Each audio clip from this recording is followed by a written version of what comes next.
Hey guys, so one of the things that I decided I need to do is actually pull the body off of the car, which sounds a lot worse than it actually is. The front clip and the rear clip are just hinged, so that's easy. So it's really the centerpiece that we're talking about. So I figured I'll walk you guys through that. As I take it off. And really, the reason I'm doing that is just to get better sealing and insulation for road noise and heat. And it's just going to be a heck of a lot easier to do when the body's off versus trying to reach my hands up through the chassis underneath the main body. So I'll walk you through that. So the first step is just to pull the dash out, which is reasonably easy in these things. So basically, you need to remove these two side screws that hold the piece in, and then I've got need to pull the screws out of the two dash panels where the center panel is here, and also where the aim dash is over there in the dark, which is just a few screws. And then these side pieces, which you can kind of see over here, that just keep the dash from clearing the roll bar, and that's actually it. Okay, so I got the dash all loosened up. These are the side bolts. This is actually just a Delrin spacer that goes between the body and the frame, which you can see back there. So that's out. The vents are out and detached from the hoses. Dash is out. These are just the two connectors for the aim dash. Center dash is just loose. That'll actually just hang there. The side covers for the roll bar are out. That's actually just these panels here are just bonded a chunk of aluminum underneath to fill in that gap. And then in the front of the dash, I've got this. That's just weather stripping on the front of the dashboard to seal it to the cowl area. So step one done. And now I'm literally just sliding the dash straight out from. I can't do it with two hands, so or I can't do it with one hand. So just showing you kind of how it slides out of here. Okay, so dash is out. That literally took 30 seconds. And you can see up here, these little aluminum brackets are where it actually rests on top of the body. Hence why you have to take it out to get the body out.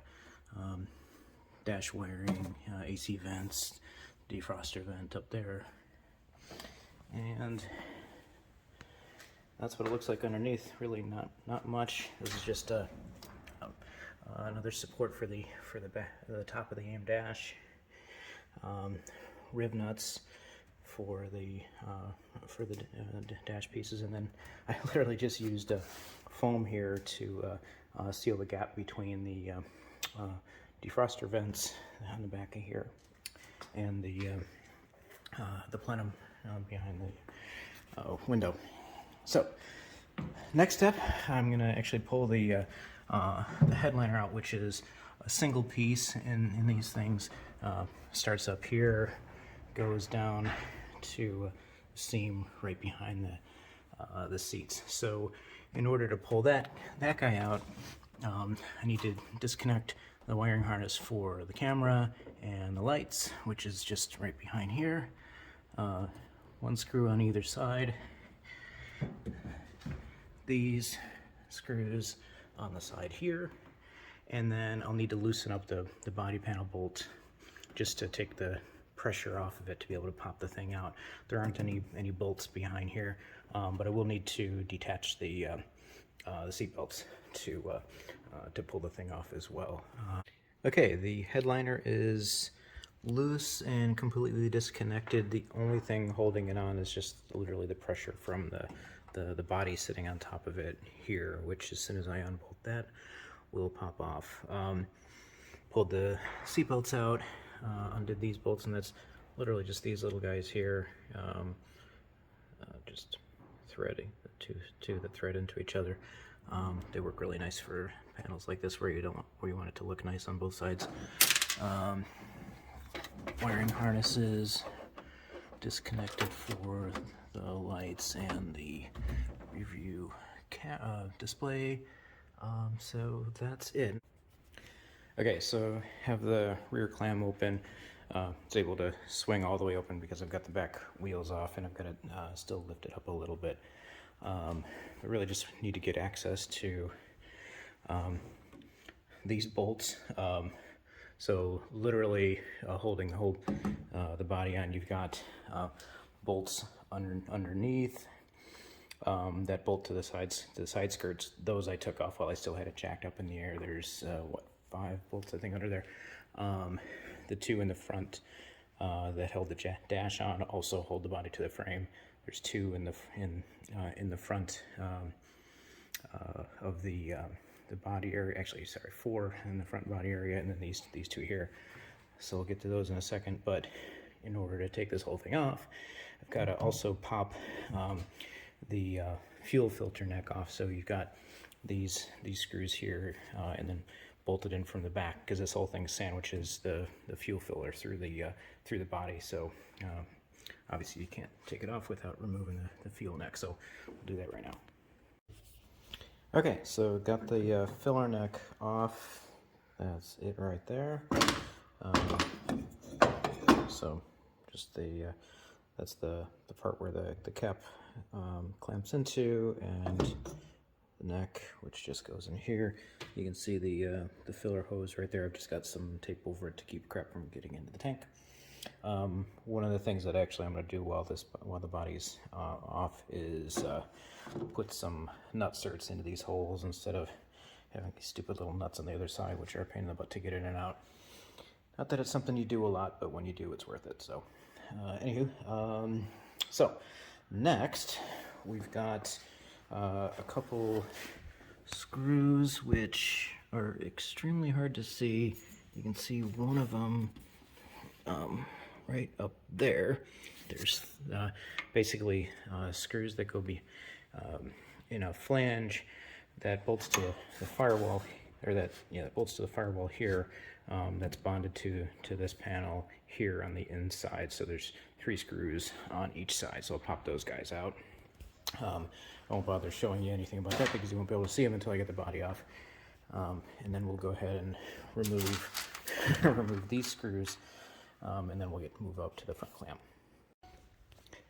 Okay, so I've got the flange bolts out that I talked about before. Have the rear bolts out, and also took the front ones of the front bolts, if that makes any sense. There's one on each side. I'm going to leave these in for now. That'll be the last thing I take out. And then we've got these bolts that go through into riv nuts into the interior tub. So the interior tub's going to stay in. Don't need to take that out. So just gotta pop these guys out, and then that'll be the next step. So basically now I can actually just take this whole header out, which I can't do with one hand, but now I can just slide it out and get into the back there, so I can have easier access to clean out some of the insulation and things like that to pull out the rest of the body. One of the other things that I did was disconnect. This is the camera wire for here's the other end for the cameras that are mounted down here, facing outward. And one of the other harnesses that I need to take off, which you can kind of see actually right there, is for the wiper arm. So it's going to be easier to disconnect that once I've raised the body up a little bit, and then I can just access it from the front. You can get to it from the inside. It's just easier to do it from the outside since I have the body off anyway. And then I pulled out at a bolt in here that just covers up this. This is where I screw in the eye for the tow hook, for the front tow hooks. I just had a bolt in there to cover this base up, so I pulled that out just to have clearance to be able to remove the body. Okay, next is the windshields on the SLC are expensive, and I don't want to break it. And so when you pull the body off, they do have a tendency to flex because it's just fiberglass.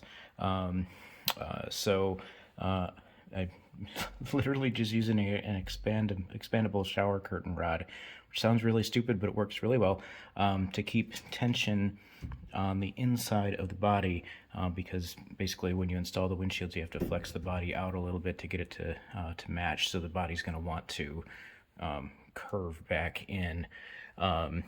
So this guy will prevent it from doing that, and ideally keep the windshield from cracking. Okay, so all of the bolts are now out. All of the wiring harnesses are disconnected. The interior panels are removed. The only thing left is the wiper harness that I mentioned before. So as soon as I get a couple inches gap on the body, I will remove that.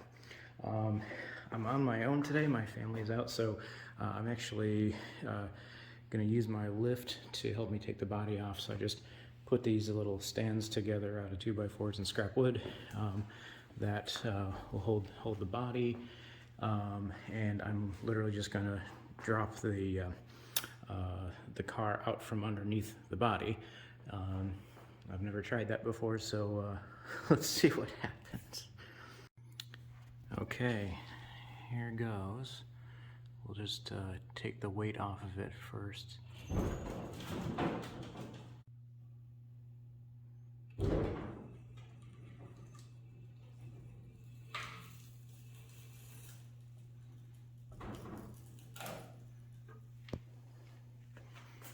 Okay, so body is definitely free. There's leaves and crap in there. All right, and it looks like I've got some access to the wiring in there. That scared the crap out of me. My broomstick fell and I thought it was the car.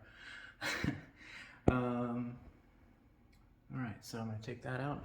But so far, knock on wood, it's going okay. And I'll adjust and reclamp the support braces and make sure nothing's going anywhere.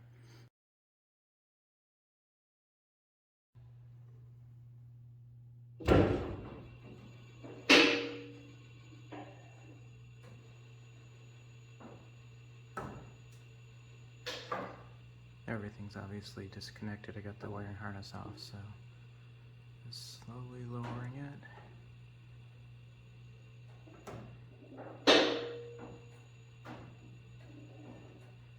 Creaky, creaky.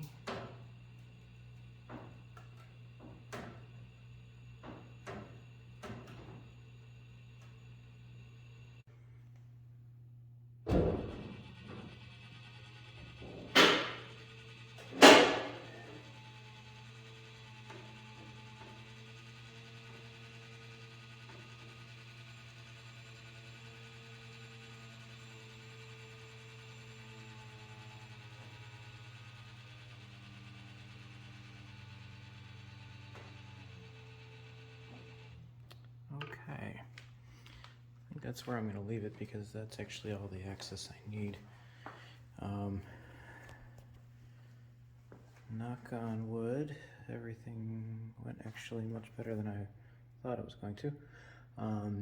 Just had to adjust the braces a couple times, and actually the biggest pain in the butt was reaching my hand in here to disconnect the wiper motor. So yeah. So now basically I just need to seal up these. This is what I was trying to get at, right? So this whole area back here is already sealed up with the firewall. There's already soundproofing in there. So this was the area that I was thinking that I could seal back this way, but it just wasn't going to work. So I'm just going to put in panels. A few of the guys on the forum did it that way, and it seems to work out really well. So I'm going to go ahead and do that and clean up a few things. And I guess one lesson learned is that my bright idea to put the brace, my shower curtain brace between the windshield. As you can see, the second the second I started lowering the thing, it fell out. So I'm assuming that's because where I had to put the lifts or the braces rather, they're already putting some force to kind of spread the body apart. So I'll put it back in there and maybe just put a strap around it or something like that, just to keep it from moving while I've got it off, just to be safe. Yeah, that was interesting.